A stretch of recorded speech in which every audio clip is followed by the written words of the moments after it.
ওই জালিম সরকার চেষ্টাকারিতা সন্ত্রাসের মাধ্যমে বাংলাদেশের সমাজ ব্যবস্থাকেও ধ্বংসভ্রষ্ট করেছে, ঠিক কিনা? আমরা আত্মীয়র পরিচয় দিতে পারতাম না, আমরা সমাজে স্বাভাবিক চলাফেরা করতে পারতাম না, সমাজে স্বাভাবিক ব্যবসা বাণিজ্য পরিচালিত করা যেত না। কি করা যেত? করা যেত না। আমরা মুসলিম অধ্যুষিত বাংলাদেশে মহান আল্লাহ পাকের পবিত্র নামের জিকির, হুজুর পাক সাল্লাল্লাহু আলাইহি ওয়াসাল্লামের শানে পবিত্র দরুদ শরীফের জিকির মাহফিল করতে গেলে পুলিশের অনুমতি নিতে হতো, ঠিক কিনা? সেই অনুমতি পাওয়া যেত না, নানা চাল বাহানা হতো, পরিশেষে নিষেধ করে দিত, মাহফিল বন্ধ করে দেওয়া হতো। মাহফিল চলাকালীন আল্লাহ পাকের জিকিরের মাহফিল বন্ধ করে দেওয়া হতো, ঠিক কিনা? এই সরকার ইসলাম বিরোধী ছিল,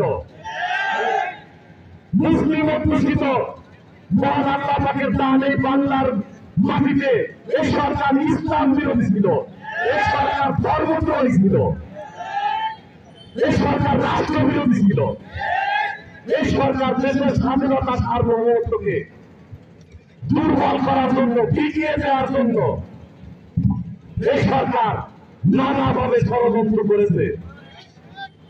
তার প্রমাণ আজ আমরা দেখতে পাচ্ছি টেলিভিশন, পত্র পত্রিকায়। নজিরবিহীন দুর্নীতি, নজিরবিহীন স্বজনপ্রীতি, নজিরবিহীন সন্ত্রাসী গণহত্যা করেছে। আমরা গণহত্যার বিচার চাই।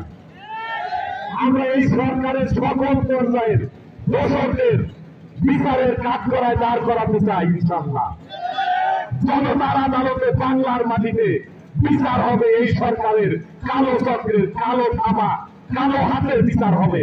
সেই আয়না চক্রের বিচার হবে ইনশাআল্লাহ বাংলার মাটিতে। এই সরকার কথায় কথায়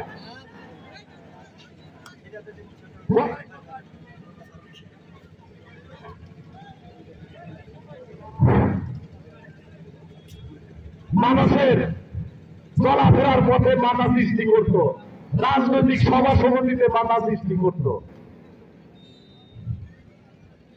ধর্মীয় অনুষ্ঠানে বাধা সৃষ্টি করত, ব্যবসা বাণিজ্যতে বাধা সৃষ্টি করত, রাজনৈতিক দলগুলিকে কথায় কথায় বাধা সৃষ্টি করত, নিষিদ্ধ ঘোষণা করত, করত কিনা? মহান আল্লাহ পাকের চূড়ান্ত বিচারের মালিককে মহান আল্লাহ পাক, মহান আল্লাহ পাকের বিচার থেকে তারা নিজেরাই নিষিদ্ধ হয়ে গিয়েছে বাংলাদেশ থেকে। নিজেদের অপকর্ম, নিজেদের দুর্নীতি, নিজেদের সন্ত্রাসী, নিজেদের স্বজনপ্রীতির কারণে নিজেরাই নিষিদ্ধ হয়ে গিয়েছে বাংলার মাটি থেকে।